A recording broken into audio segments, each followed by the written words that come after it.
Our scripture reading this morning comes from Matthew 2, verses 1 through 12. Oh, that's easier. Now, when Jesus was born in Bethlehem of Judea, in the days of Herod the king, behold, there came wise men from the east to Jerusalem, saying, Where is he that is born King of the Jews? For we have seen his star in the east, and are come to worship him. When Herod the king had heard these things, he was troubled, and all Jerusalem with him. And when he had gathered all the chief priests and scribes of the people together, he demanded of them where Christ should be born. And they said to him, In Bethlehem of Judea, for thus it is written by the prophet.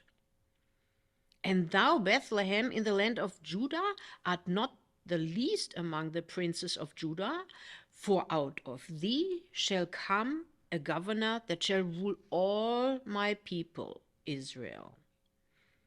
Then Herod, when he had privily called the wise men, inquired of them diligently what time the star appeared. And he sent them to Bethlehem and said, Go and search diligently for the young child, and when ye have found him, bring me word again, that I may come and worship him also. When they had heard the king, they departed, and lo, the star which they saw in the east went before them, till it came and stood over where the young child was. When they saw the star, they rejoiced with exceeding great joy. And when they were come into the house, they saw the young child with Mary his mother, and fell down and worshipped him. And when they had opened their treasures, they presented unto him gifts, gold and frankincense and myrrh.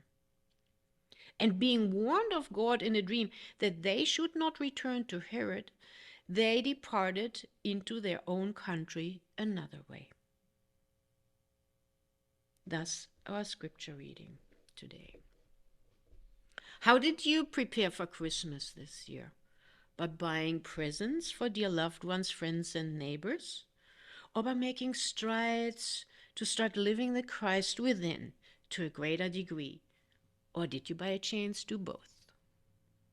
While we all may treasure this common ritual of exchanging gifts, especially if we give them to and receive them from loved ones, metaphysically, Christmas is about our inner world, our very intimate relationship to the I am or the Christ within. Or in other words, the divine part in each one of us that seeks to find greater expression in our lives, so that we, however the circumstances may present themselves to us, are always in harmony with what is, no matter what.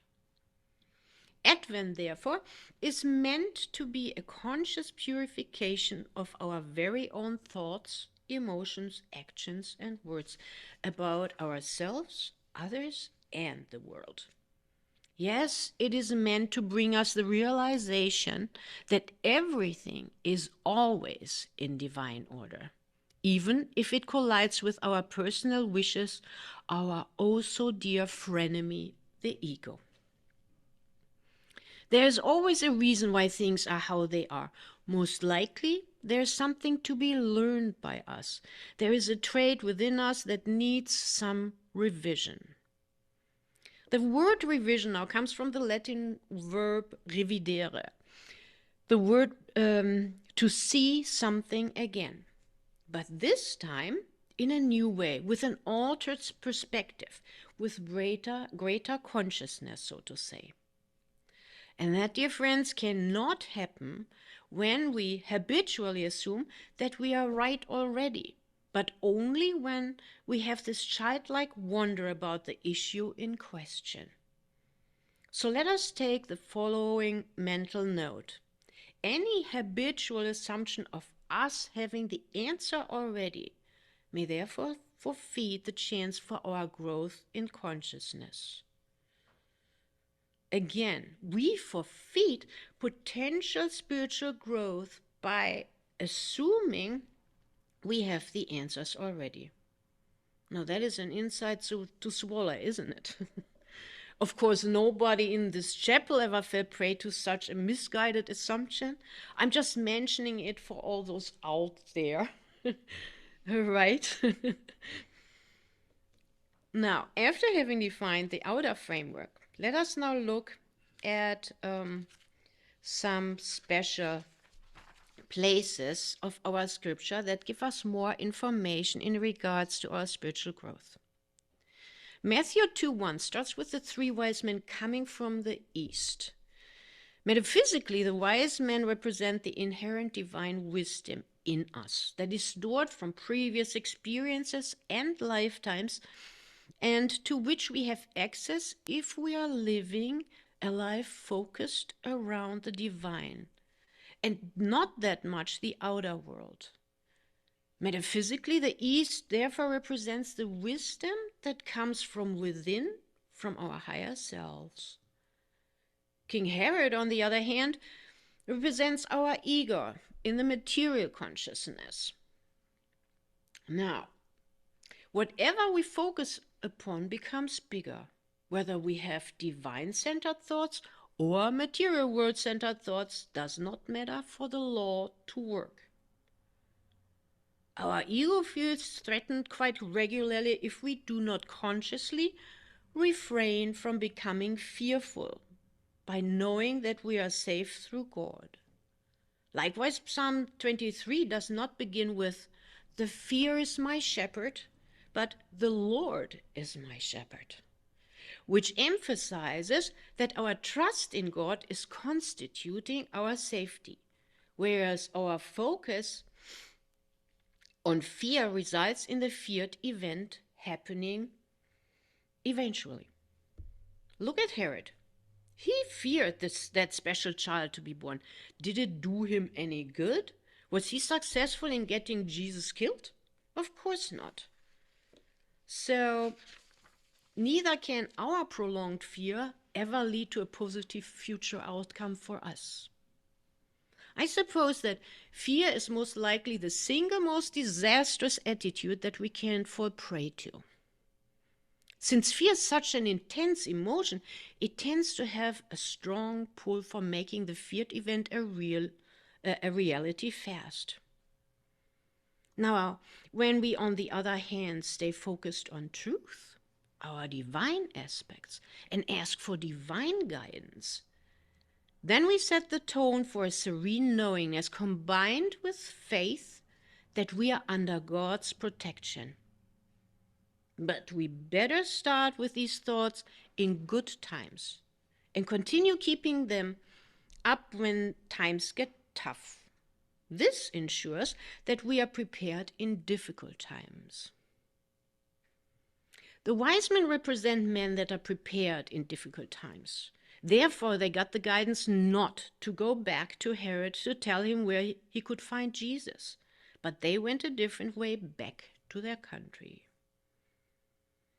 There is something else which is metaphysically of interest. It is a gift of the three wise men. And I quote, "And when they were come into the house, they saw the young child with Mary his mother, and fell down and worshipped him. And when they had opened their treasures, they presented unto him gifts of gold, frankincense, and myrrh." Metaphysically, the gold represents spiritual gifts like clairvoyance, claircognizance. The Christ mind, therefore, is endowed with spiritual gifts to a much greater extent than the material mind. The Christ mind knows truth. The material world mind only knows logic. So what can we glean from that? The most important emphasis in life has to be on God. Then everything else will be taken care of as well. And our mind remains calm and recenters fast when times get tough.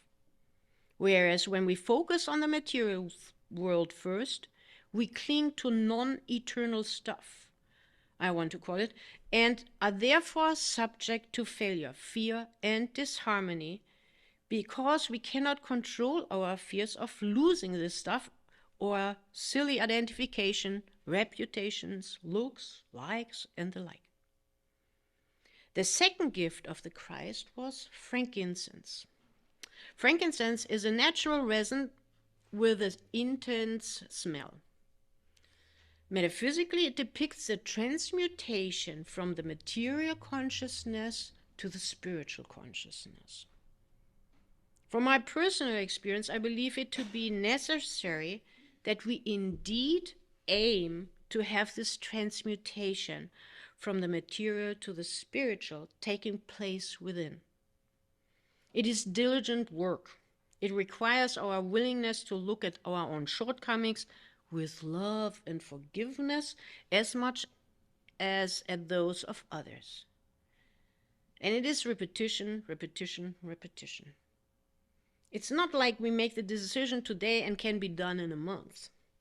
But making this decision today and holding ourselves to it on a daily basis for sure helps the process.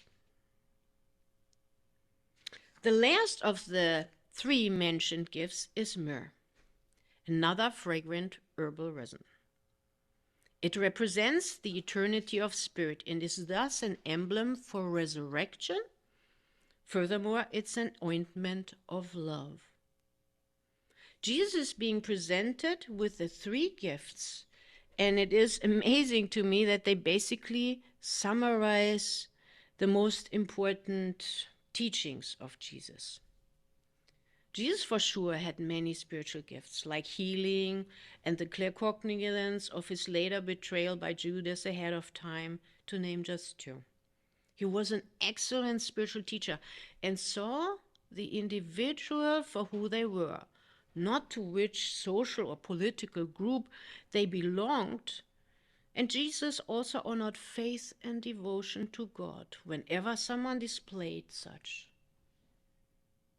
He always put the emphasis on God and asked us to live this truth ourselves and demonstrated that our spiritual life has to have priority, for example, by in those times when he went to meditate or when he was tempted by the devil, our error thinking.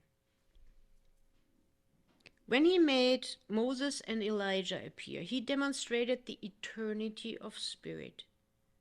He taught us to live love, not only on Christmas, but as a way of life.